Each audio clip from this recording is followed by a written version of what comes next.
Assalamualaikum warahmatullahi wabarakatuh. Waalaikumsalam warahmatullahi wabarakatuh. Alhamdulillah wa kafa wassalatu wassalamu ala nabiyil mustafa wa ala alihi wa ashabihi wa man tamassaku bil huda.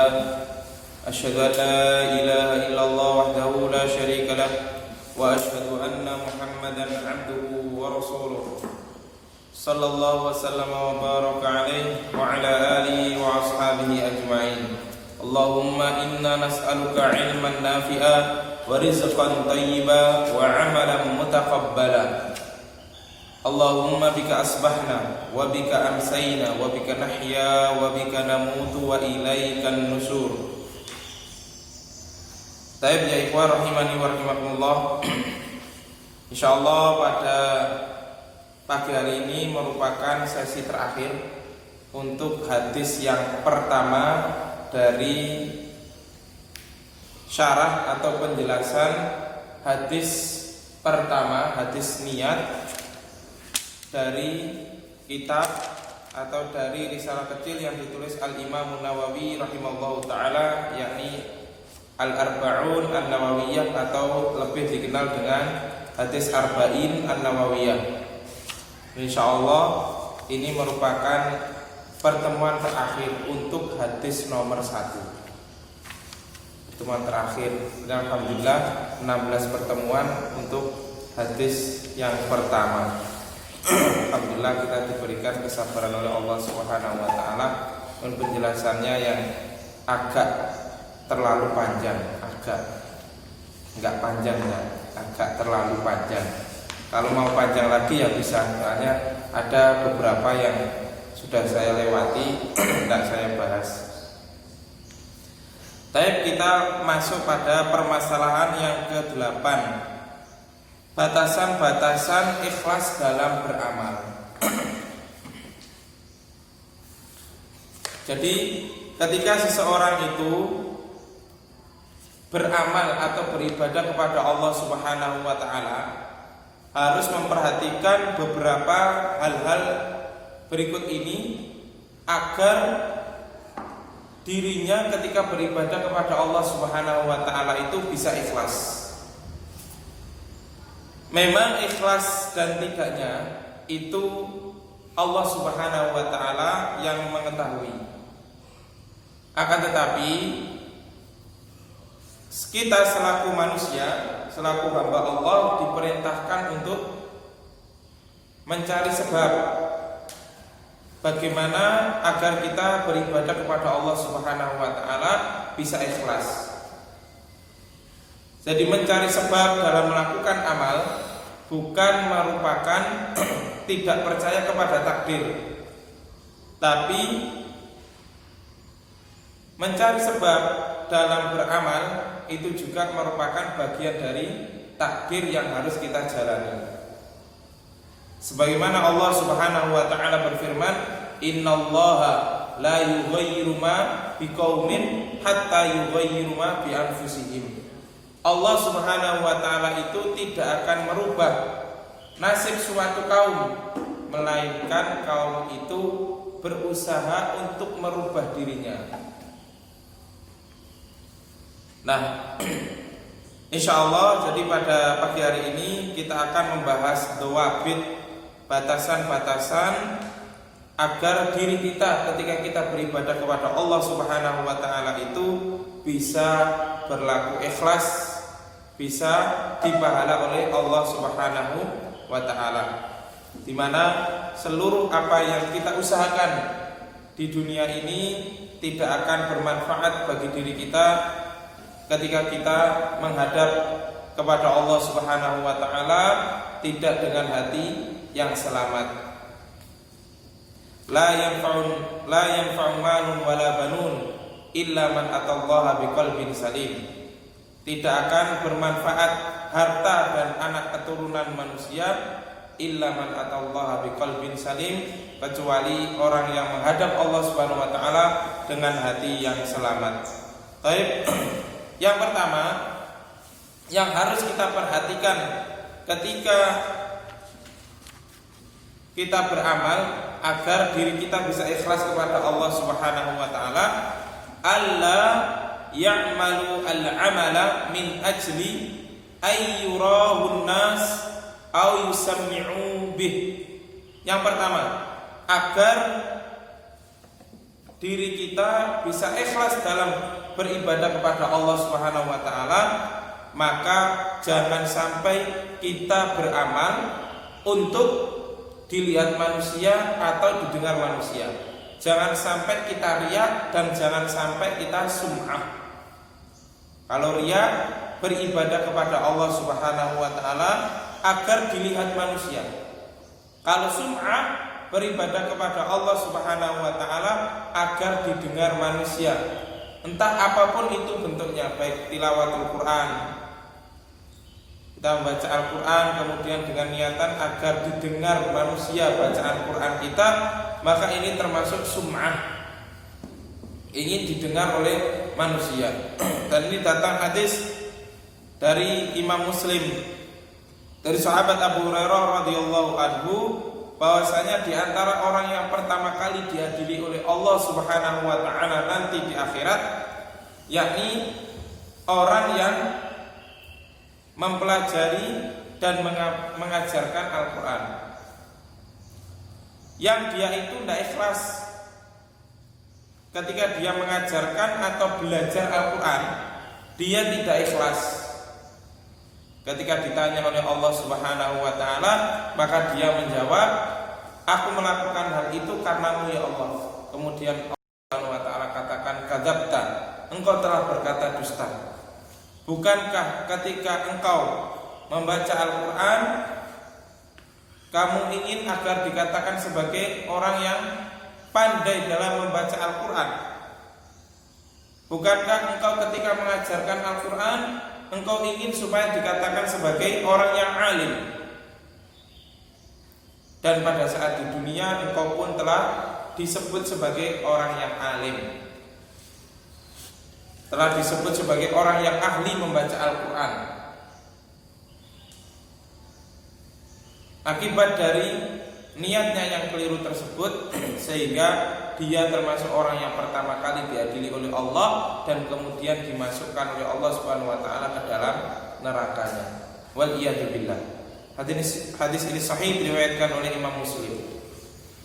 Jadi agar kita dalam beribadah bisa ikhlas kepada Allah Subhanahu wa taala, maka jangan sampai kita mengerjakan sebuah amal perbuatan disebabkan karena ingin dilihat manusia atau didengar. Diriwayatkan oleh Imam Bukhari nomor hadis 6499 dan Imam Muslim nomor hadis 2987 dari sahabat Jundub bin Abdillah radhiyallahu anhu qala Rasulullah sallallahu alaihi wasallam, man yusammi'illahu bih wa man yura'illahu bih. Rasulullah sallallahu alaihi wasallam bersabda, man yusammi', barang siapa yang ingin didengar manusia ketika dia beribadah, yusammi'illahu bih, maka Allah Subhanahu wa taala akan menjadikan perbuatannya itu didengar manusia. Yusammi'illahu bih.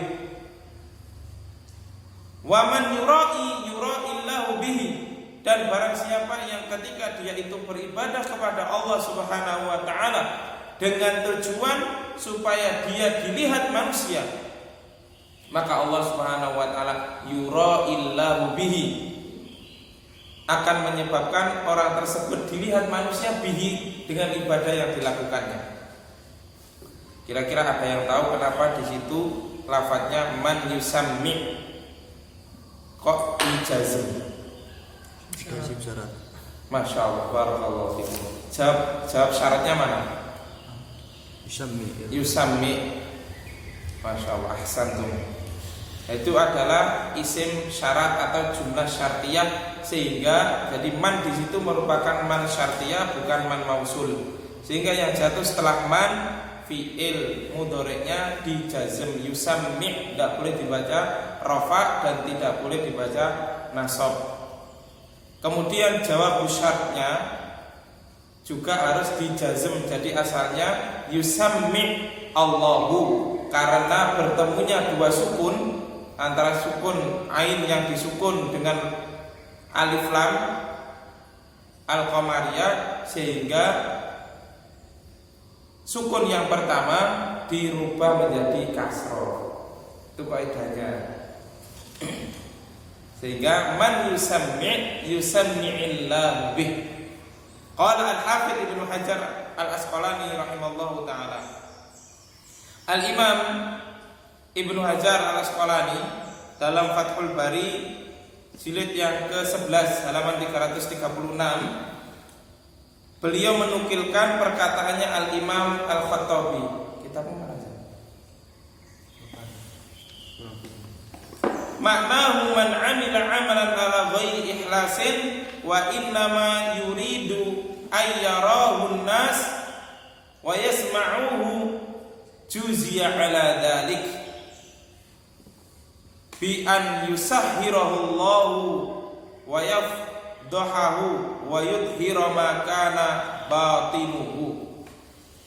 Kata Al-Imam Al-Khattabi, makna dari hadis Rasulullah sallallahu alaihi wasallam, man yusammi'illahu bih wa man yura'illahu bih, maknanya adalah barang siapa yang mengerjakan suatu amalan ala ghairi ikhlasin, yang dia tidak ikhlas karena Allah ketika dia beribadah, wa innama yuridu ayyarahun nas, melainkan yang dia inginkan agar supaya manusia itu melihatnya, wa yasma'uhu, dan agar manusia itu mendengarnya, juzya ala dzalik, maka dia akan dipahala atas niatnya yang keliru tersebut. Karena itu dulu ada sebagian ulama salaf yang beliau itu tidak pernah sholat sunnah di masjid sampai beliau meninggal, baru kemudian diceritakan oleh muridnya. Jadi ada sebagian ulama salaf yang beliau itu tidak mau sholat sunnah di masjid dengan alasan agar menjaga hatinya bisa terhindar dari sifat riya. Dan oleh karena itu Rasulullah Shallallahu Alaihi Wasallam pun bersabda bahwasanya afdalu sholatil mar'i fi baitihi illal maktubah. Sebaik-baik sholat seseorang itu adalah di rumahnya, kecuali sholat wajib. Kalau sholat wajib, sholat fardu dikerjakan, yang lebih baik adalah dikerjakan di masjid. Adapun sholat sunnah, yang paling baik adalah dikerjakan di rumah. Jadi ada sebagian ulama salaf yang beliau itu tidak mau sholat sunnah di masjid agar tidak dilihat manusia, agar hatinya ini benar-benar bisa ikhlas karena Allah Subhanahu wa taala ketika melakukan sholat sunnah. Jadi tidak pernah melakukan sholat sunnah rawatib, baik qobliyah maupun ba'diyah, di masjid tidak pernah, tapi dikerjakan di rumah beliau. Nah, inilah kehati-hatian para ulama salaf. Bagaimana ibadahnya, perbuatannya itu jangan sampai dilihat manusia, yang bisa menyebabkan dirinya itu tidak ikhlas dalam beribadah kepada Allah Subhanahu wa taala. Karena tidak akan ada gunanya ketika kita beribadah kepada Allah dengan tujuan agar dilihat manusia, maka juzya ala dzalik, maka kita akan dipahala oleh Allah Subhanahu wa taala dengan apa yang kita niatkan. Naudzubillah. Jadi jangan sampai kita itu beribadah dalam rangka untuk dilihat manusia, dan kita sebisa mungkin menyembunyikan amalan-amalan kita agar kita bisa ikhlas dalam menjalankan ibadah kepada Allah Subhanahu wa taala, dan agar kita tidak mengungkit-ungkit pemberian kita. Paham maksudnya? Jadi misalkan kita memberikan sesuatu kepada seorang dengan cara sembunyi-sembunyi, Sebagaimana hadis Rasulullah SAW, sedekah tangan kanan, tangan kiri tidak tahu. Maka kita tidak akan berusaha untuk mengumpat-umpatnya. Bagaimana kita mau mengumpat sedangkan orang itu, orang yang kita kasih tidak tahu bahwasanya kita telah memberikan kepadanya. Inilah pentingnya bagaimana kita menyembunyikan amal kita. Dan pernah juga saya sebutkan kisahnya siapa? Sebagian ulama salaf yang bernama siapa? Zainul Abidin, yang beliau itu memberikan gandum kepada para fakir miskin di saat mereka itu lelap tidur, di saat malam-malam. Beliau keluar dari rumahnya dan menaruh gandum, menaruh makanan pokok di setiap rumah orang yang miskin pada saat itu. Ketika orang-orang miskin tersebut membuka pintu rumahnya untuk melakukan sholat jamaah subuh di masjid, maka pasti sudah melihat ada makanan pokok di depan rumahnya. Tidak ada yang tahu, baru ketahuan ketika beliau sudah meninggal. Ketika Zainul Abidin sudah meninggal, maka di punggungnya ini ada bekas apa? Bekas beliau ini membawa gandum, membekas di punggungnya. Itu baru mereka mengetahui siapa di balik perbuatan yang baik itu. Ini Masya Allah. Jadi marilah kita berusaha bagaimana ketika kita beramal itu jangan sampai kita memberitahukan kepada orang lain. Sebisa mungkin menyembunyikan amal kita.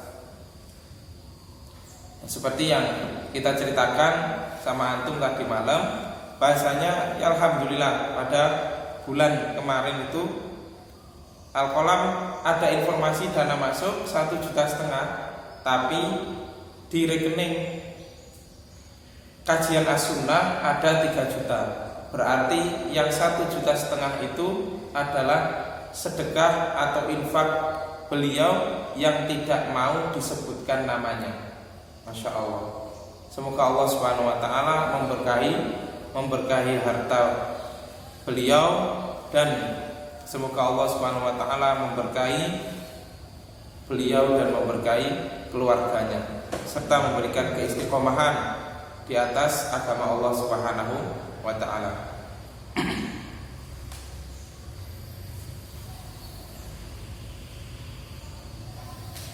Wakila, dan dikatakan, man qasada bi amalihi al-jah wa manzilah 'indan nas wa lam yurid bihi wajha Allah fa inna Allah yaj'aluhu hadithan 'indan nas alladziina arada nailal manzilati 'indahum wa la thawaba lahu fil akhirah. Intaha. Selesai nukilan dari Fathul Bari.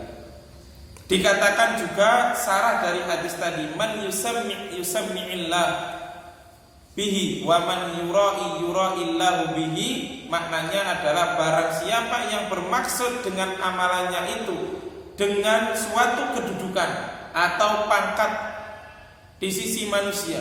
Jadi dia melakukan suatu amalan, dia melakukan ibadah dengan tujuan agar mendapatkan kedudukan di tengah-tengah manusia.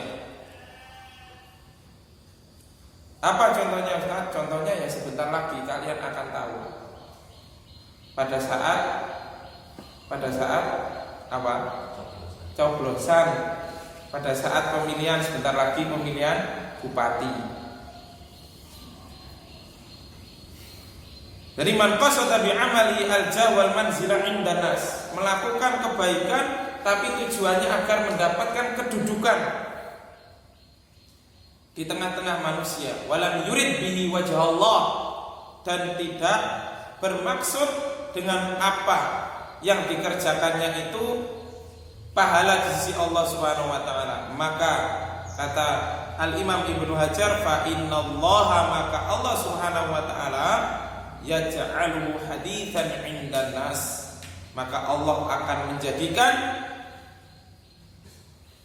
pembicaraan di sekeliling manusia, yakni dia itu akan mendapatkan alladzina arada naila al-manzilati 'indahum, dia akan mendapatkan kedudukan di tengah-tengah manusia sebagaimana yang dia inginkan ketika dia beramal, ketika dia berbuat baik. Karena tujuan dia berbuat baik kepada kebanyakan manusia, tujuannya agar dia itu mendapatkan kedudukan,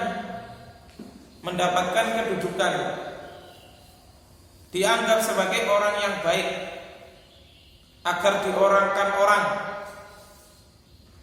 maka dia pun akan mendapatkan nailal manzilati, dia akan mendapatkan apa yang dia inginkan berupa kedudukan ketika dia di dunia. Wala thawaba lahu fil akhirah, dan dia ketika di akhirat tidak akan mendapatkan apapun di akhirat dengan amalan yang dia kerjakan.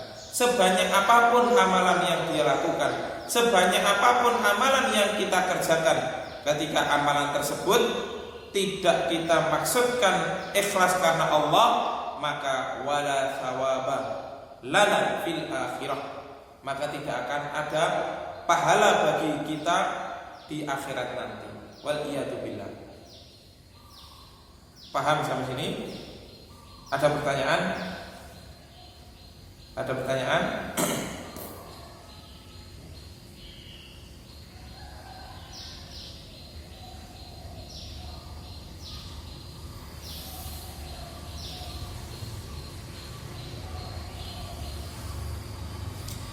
Wa qala al-Is Ibnu Abdissalam rahimallahu taala,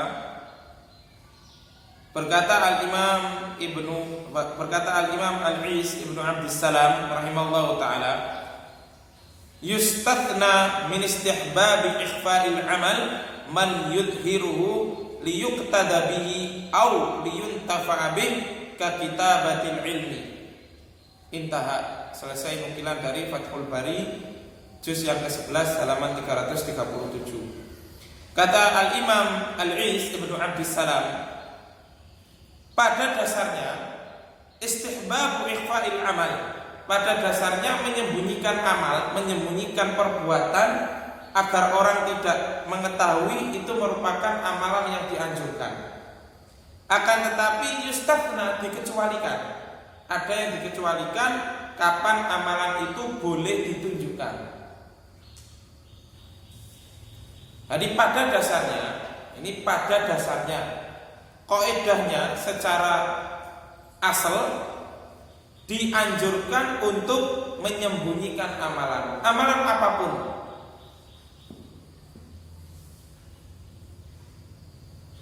Dikecualikan ketika seseorang itu ingin memberikan contoh kepada yang lainnya dengan hal tersebut, atau ingin memberikan manfaat dengan hal itu. Kakitabatil ilmi, seperti menulis tentang ilmu.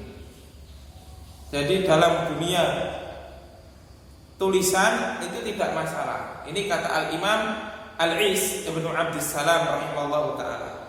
Jadi kita menulis sebuah buku yang berisi tentang ilmu itu tidak mengapa, dibolehkan, dengan sebab supaya atau dengan alasan supaya manusia lain itu bisa mengambil manfaat dari tulisan tersebut. Ini dikecualikan.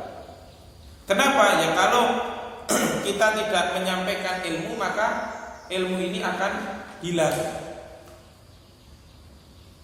Ilmu ini akan hilang. Karena itu dibolehkan kita menampakkan amalan kita dalam kasus atau dalam bab supaya diambil manfaatnya oleh orang lain. Paham? Kalau kita hanya sekedar sekedar kita mengadakan kajian, yang mendengarkan kan terbatas. Tapi kalau kita bukukan dengan sebuah buku dan hal tersebut diberikan oleh Allah Subhanahu wa taala diterima oleh orang banyak, maka akan dirasakan manfaatnya oleh orang banyak. Paham? Paham sampai sini? Dinukil dari kitab Min Akhbaris Salaf yang ditulis oleh Asy-Syaikh Zakaria bin Ghulam Ghadir Al-Bagistani. Dalam masalah niat ini, dalam masalah menyembunyikan amal ini, ada sebagian ulama salaf ketika dihadiri majelisnya itu dihadiri lebih dari 3 orang, itu tidak mau ngajar sampai segitunya.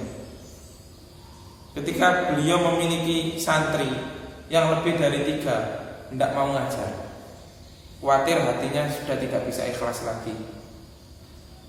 Khawatir apa? Khawatir sudah ada rasa ujub di dalam dirinya. Saya punya murid banyak, saya punya santri banyak. Ada yang seperti itu. Insya Allah saya pernah membaca di kitab Min Akhbaris Salaf, itu kitabnya ada di Al-Qalam. Coba nanti kita cek lagi. Jadi ada sampai seperti itu, menjaga amal, menjaga niatnya, menyembunyikan amalannya. Jadi murid lebih dari 3 sudah tidak mau ngajar, agar hatinya ini bisa ikhlas, agar tidak gila popularitas. Terkadang dalam diri kita itu merasa ada kekecewaan kalau kita kajian dihadiri dengan sedikit orang. Apalagi kalau sudah terbiasa ngisi kajian yang dihadiri oleh banyak orang, kemudian di suatu ketika diuji oleh Allah Subhanahu wa taala, yang datang itu cuma segelintir orang, sudah tidak semangat lagi ketika menyampaikan ilmu. Ini akibat dari sudah terbiasa dihadiri oleh banyak orang, atau bahkan naudzubillahi min dzalik ada rasa gengsi ketika kajiannya, ketika dia itu sudah terkenal sekali bernasional, kemudian dihadiri dengan jamaah yang sedikit. Coba kita lihat bagaimana salaf.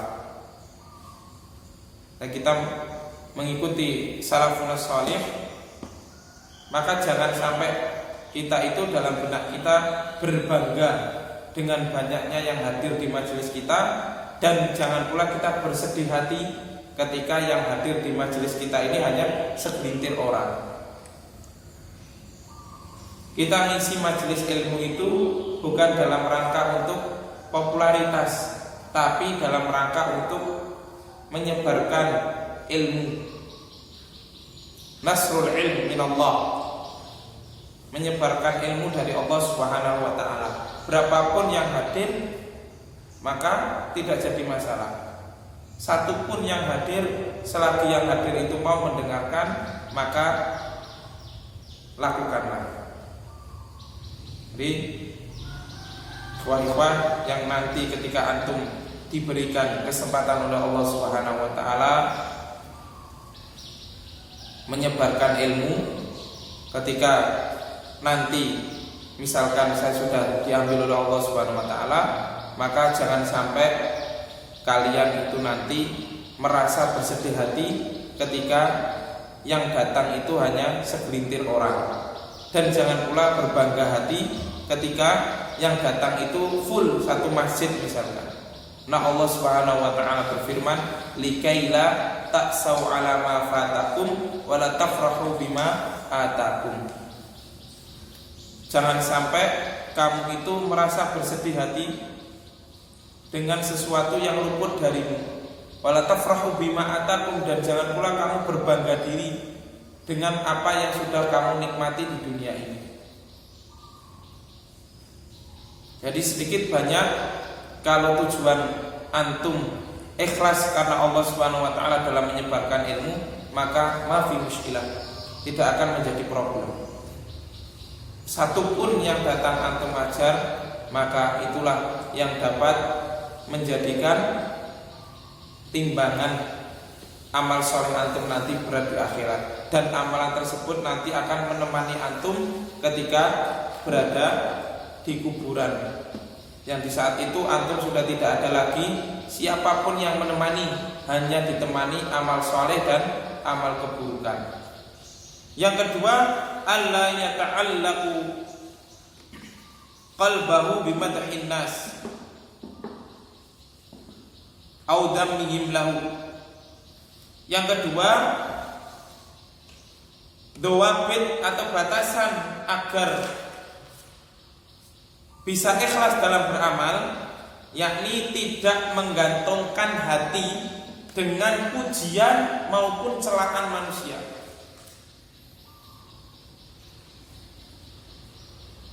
Jadi jangan sampai kita ini ketika beribadah kepada Allah Subhanahu wa taala menggantungkan hati kita supaya ingin dipuji oleh orang, atau ketika kita meninggalkan ibadah tersebut takut dicela orang. Ini juga termasuk riya. Ini juga termasuk riya sebagaimana dikatakan oleh sebagian ulama salaf. Jadi kalau kita beribadah kepada Allah dengan tujuan agar dipuji orang, atau ketika kita beribadah meninggalkan ibadah karena Allah Subhanahu wa taala agar tidak dicela orang, maka itu hakikatnya sama saja kita telah melakukan ibadah karena orang lain atau riya. Dan yang kedua ini yang jarang kita sadari. Terkadang kita ini, saya tidak mau beribadah, misalkan saya tidak mau sholat di masjid, maksudnya sholat sunnah di masjid, nanti malah saya dikatakan sebagai orang yang alim, banyak ibadahnya, sholatin terus dan macam-macam. Akhirnya dia sholat di rumah untuk sholat sunnahnya. Nah, ini terkadang yang tidak kita sadari. Makanya hal ini termasuk min babil riyah. Tapi kalau kita meninggalkan, artinya sholat sunnah di rumah itu karena Allah Subhanahu wa taala, dan agar hati kita dijaga oleh Allah Subhanahu wa taala dari perbuatan riya, maka inilah yang lebih bagus. Tapi kalau kita meninggalkan ibadah tersebut hanya ingin supaya kita tidak dicela oleh orang, atau ketika kita melakukan ibadah tersebut supaya kita tidak dicela orang, maka ini hakikatnya sama saja. Kita telah melakukan ibadah karena riya. Saya tak sholat supaya nanti biar tidak dimarahi oleh orang tua saya. Saya tak datang ke masjid daripada nanti di rumah saya dimarahi sama orang tua. Maka ini hakikatnya juga termasuk perbuatan riya.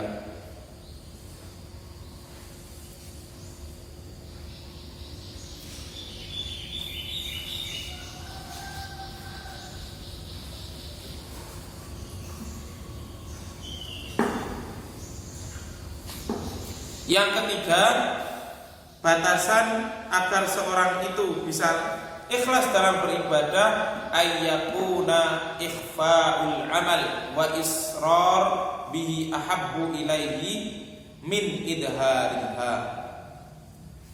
Hendaknya dia berusaha untuk menyembunyikan amal, dan dia itu lebih senang amalannya tidak diketahui oleh orang lain daripada ditampakkannya.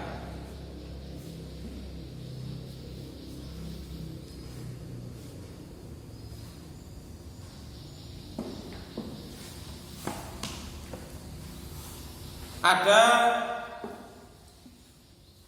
perbuatan sebagian salaf yang diriwayatkan oleh Imam Ahmad dari dalam kitab Az-Zuhud, an Asim, dari Asim rahimallahu taala qala, Asim berkata, kana Abu Wa'il idza shalla fi baitihi yanshuju nasjan.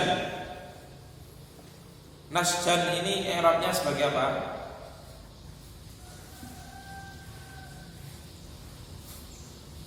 Apa? Surun? Kana Abu Wa'il idza shalla fi baiti yanshudu nasjan. Maf'ul mutlaq li bayani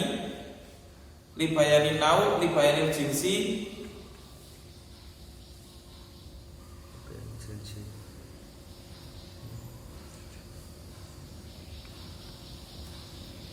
Li bayani nau atau li bayani jinsi.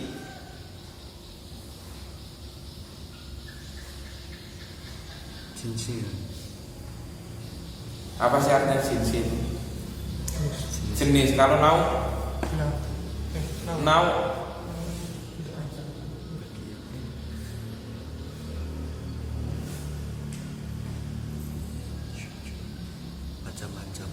macam. Berarti dia libayanin jinsi. Dari Abu Wa'il, dari Asim ini merupakan murid dari Abu Wa'il. Idza shalla fi baitihi, ketika Abu Wa'il ini, ketika beliau sholat di rumahnya, yakni sholat sunnah, yanshudu nasjan, beliau itu benar-benar terseduh-seduh ketika sholat, nangis terseduh-seduh ketika sholat, menghayati bacaan Al-Quran yang dibacanya. Walau ju'ilat lahu ad-dunya ala ayyaf'alahu wa ahadun yarahu ma fa'alahu.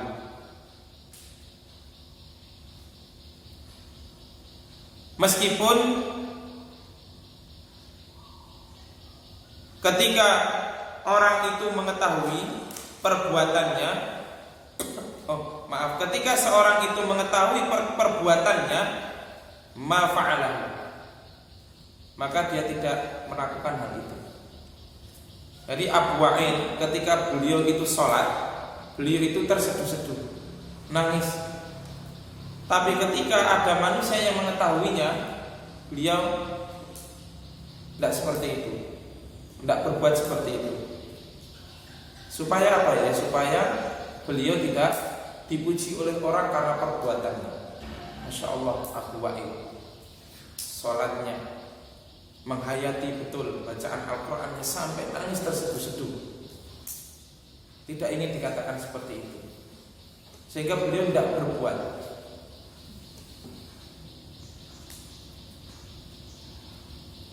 Tapi hal ini bukan dimaksudkan karena manusia, tapi dimaksudkan karena Allah Subhanahu wa Ta'ala, dan ingin menjaga hatinya dan ingin menyembunyikan amalannya. Yang keempat, menjaga dari popularitas.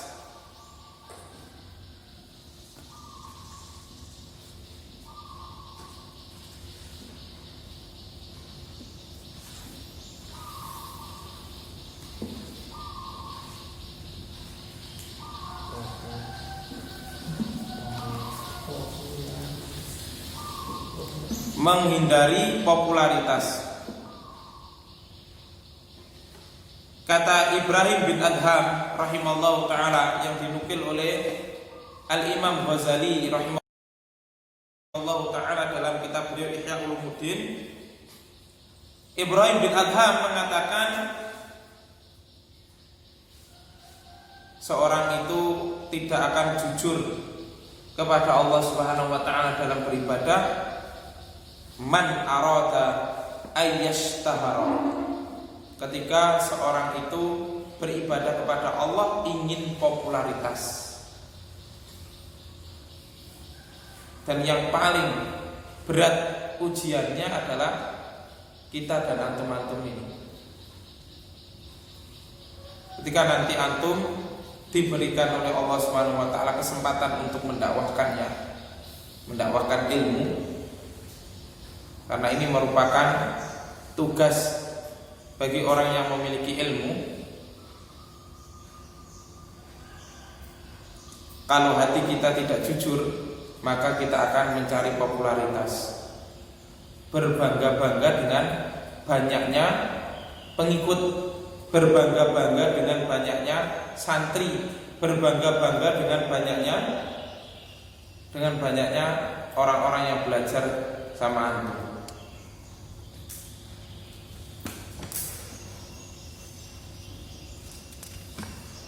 Ketika kondisi seperti itu, maka berarti perlu dipertanyakan hati kita.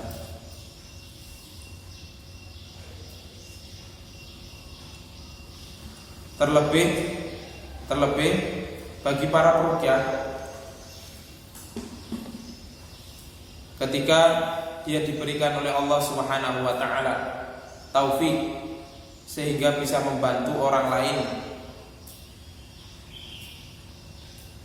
apa yang akan dia lakukan dengan hal tersebut? Apakah dia semakin ingin mencari popularitas dengan ruqyahnya itu, atau bagaimana? Atau masih lurus dakwahnya, ingin mendakwahkan tauhid ini dengan perantara, dengan wasilah ruqyah syariah? Inilah hati manusia yang dengan lemahnya terkadang mampu dibolak-balik oleh setan, yang dengan tujuan awalnya ingin mendakwahkan tauhid, kemudian bisa dibaliknya menjadi popularitas, agar ruqyahnya terkenal, agar ruqyahnya tren. Inilah yang harus kita waspadai.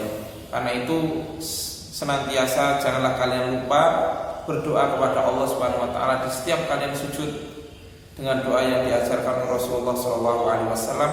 Allahumma inni as'alukal ikhlas min qaulin wa amal. Ya Allah, aku meminta kepadamu ikhlas baik dalam perkataan maupun perbuatan. Dan juga jangan lupa berdoa dengan doa yang diajarkan oleh Rasulullah SAW.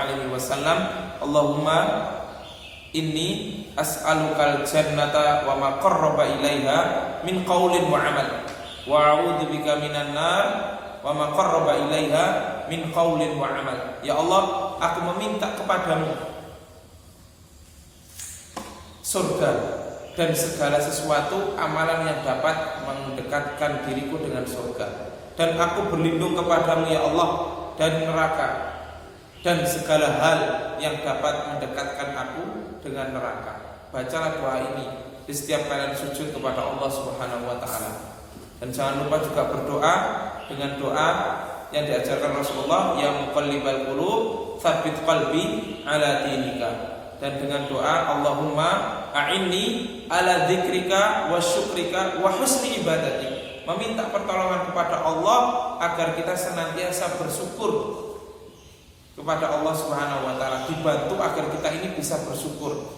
Kenapa ya? Karena itu tadi, karena jiwa manusia ini ketika dia itu sudah diberikan lebih oleh Allah, maka dia sudah merasa wah, lupa dengan Allah Subhanahu wa taala, sehingga kurang dalam bersyukur kepada Allah Subhanahu wa taala. Ketika diuji oleh Allah dengan kekurangan, maka dia akan berkeluh kesah, padahal masih banyak nikmat yang Allah Subhanahu wa taala berikan. Sebagaimana tadi ayat yang saya baca, likai la ta'sau 'ala ma fatakum wa la tafrahu bima atakum. Yang berikutnya, alla yazidu fil amal wa yuhassinuhu li ru'yatin nas, agar tidak menambah amalan perbuatan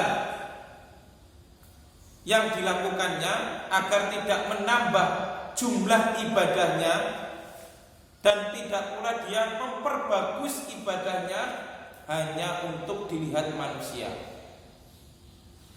Jadi terkadang dalam jiwa manusia itu ketika ada orang yang melihatnya, maka dia ingin menambah amalannya. Yang awalnya misalkan sholat duha dia hanya 4 rakaat, kemudian karena dia ingin dilamar misalkan, sholat duhanya menjadi 6 rakaat, bahkan 8 rakaat.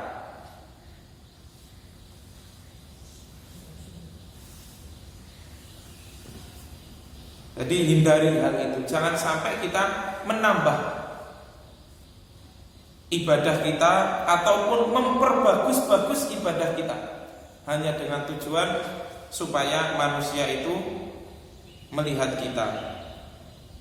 Karena hal tersebut juga termasuk dalam bab riya.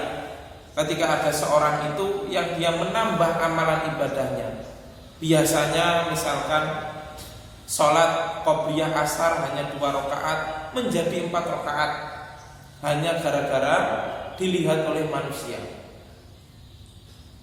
Maka ini juga termasuk riya, karena kata Al-Imam Ibnu Qayyim, ar-riya ayyakuna dhahirahu khairan min batinihi.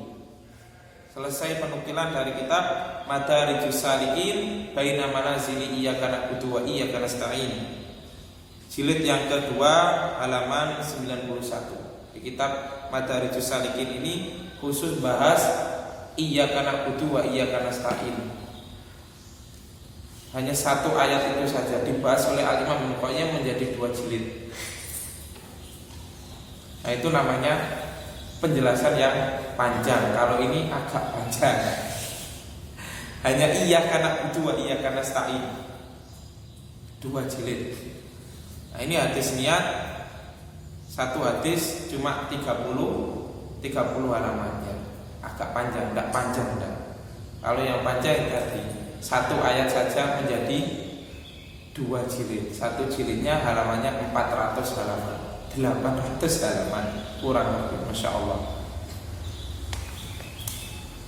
Yang disebut sebagai riya kata Al-Imam Ibnu Qayyim adalah dohirnya itu lebih baik daripada batinnya.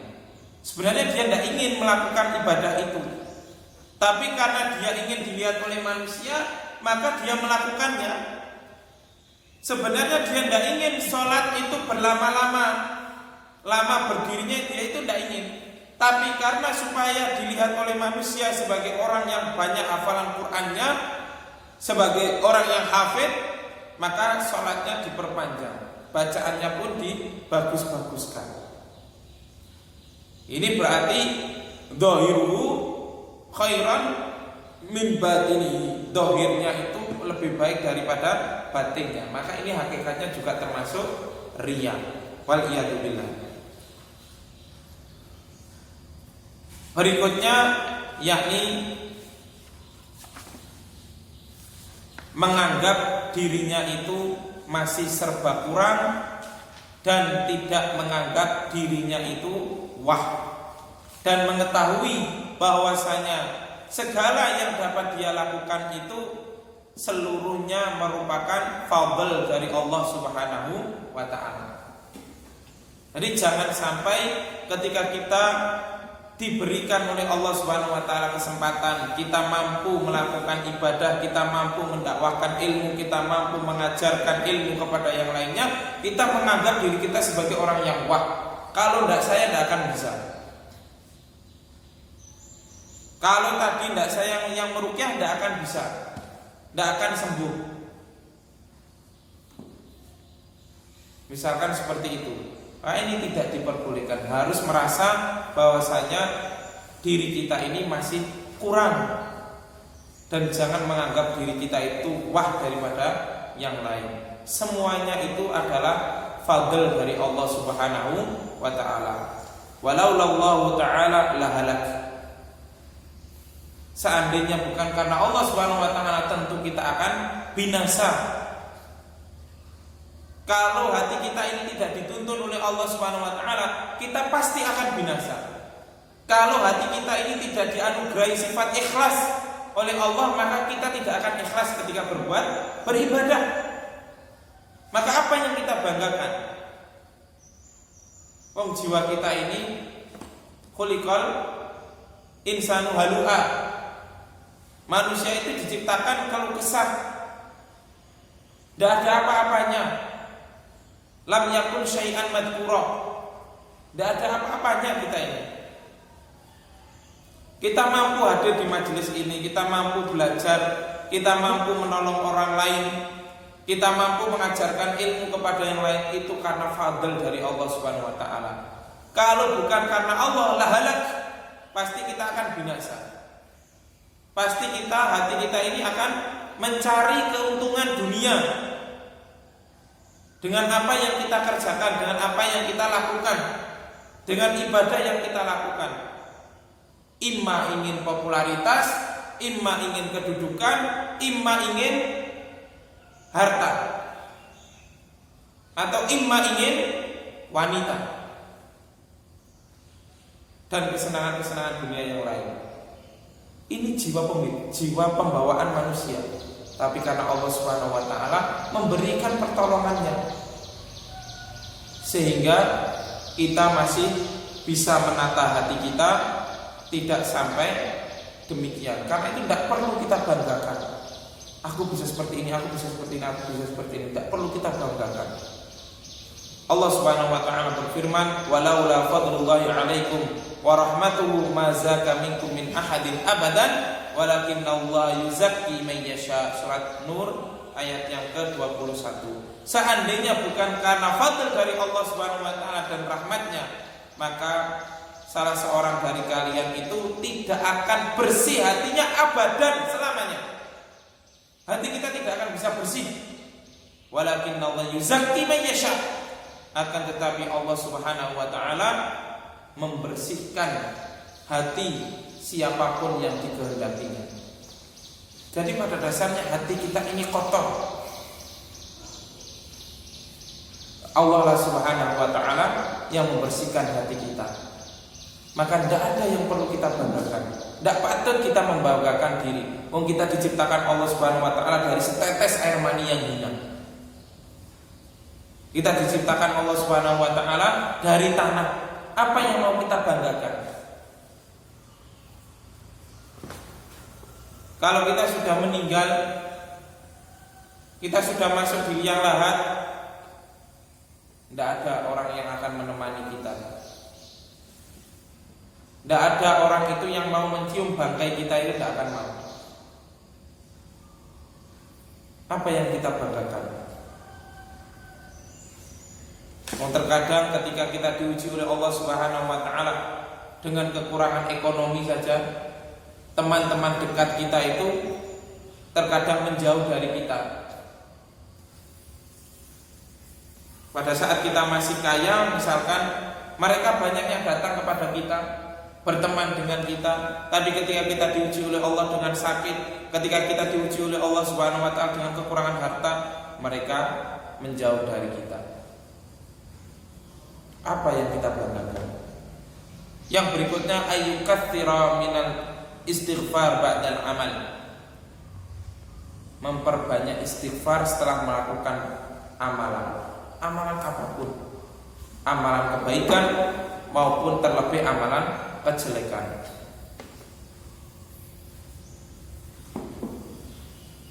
Tujuannya untuk apa? Menata hati kita. Setelah melakukan ibadah, istighfar. Itulah kenapa ketika kita setelah selesai sholat disunahkan membaca istighfar, agar bisa menuntun hati kita, mengarahkan hati kita. Karena hakikatnya yang kita perbuat itu murni pertolongan Allah Subhanahu wa taala. Yang pertama, yang kedua, kita beristighfar kepada Allah Subhanahu wa taala ketika kita selesai melakukan ibadah. Tujuannya untuk apa? Tujuannya kita mengakui bahwasanya diri kita ini masih banyak kekurangan, sehingga kita butuh beristighfar, minta ampun kepada Allah. Kebaikan ini dibentangkan oleh Allah Subhanahu wa taala, tapi terkadang kita tidak mau menyambutnya. Terkadang kita tidak mau melakukannya. Kita itu loh mampu sebenarnya. Sholat duha 8 rakaat itu mampu. Itu kebaikan yang sudah dibentangkan oleh Allah Subhanahu wa taala, tapi terkadang kita tidak mampu melakukannya. Terkadang kita tidak mau melakukannya. Nah, itulah sehingga kita disunahkan istighfar. Kita mampu padahal sholat duha 8 rakaat, tapi jarang sekali kita sholat duha 8 rakaat. Padahal kita mampu. Nah, inilah butuhnya kita istighfar ketika kita setelah melakukan amal. Ini sebagaimana yang dikatakan oleh Syekh Abdul Rahman bin Nasir As-Sa'di dalam kitab tafsir beliau. Yang berikutnya dan yang terakhir adalah bergembira dengan taufik Allah Subhanahu wa taala. Bergembira, tapi tidak boleh melampaui batas sampai ujub diri. Bergembira dalam artian alhamdulillah, saya sudah diberikan taufik oleh Allah Subhanahu wa taala sehingga bisa melakukan ibadah, melakukan amal soleh. Karena bentuk kegembiraan kita ketika kita mampu melakukan amal soleh, artinya berterima kasih kepada Allah Subhanahu wa taala ketika kita mampu beramal soleh, maka hakikatnya kita telah bersyukur kepada Allah Subhanahu wa taala. Allah Subhanahu wa taala berfirman, "Qul bi fadlillahi wa bi rahmatihi fabidzalika falyafrahu huwa khairun mimma yajma'un." Katakanlah wahai Muhammad, dengan fadl dan rahmat dari Allah Subhanahu wa taala, fabidzalika yafrahu, hendaknya mereka itu bergembira. Bergembira karena sudah bisa melakukan ibadah kepada Allah Subhanahu wa taala. Huwa khairun, kata Allah, itulah yang lebih baik, mimma yajma'un, daripada harta benda yang kita kumpulkan. Harta benda yang kita kumpulkan ketika kita meninggal tidak akan kita bawa, tapi amalan yang kita lakukan akan kita bawa sampai meninggal. Maka kita harus lebih bergembira kita bisa melakukan amal daripada kita bergembira mendapatkan harta. Tapi terkadang kita ini kebalik. Kita tidak begitu bersyukur kepada Allah ketika kita bisa beribadah, tapi ketika kita mendapatkan harta, kita bersyukuri Masya Allah, bergembiranya Masya Allah.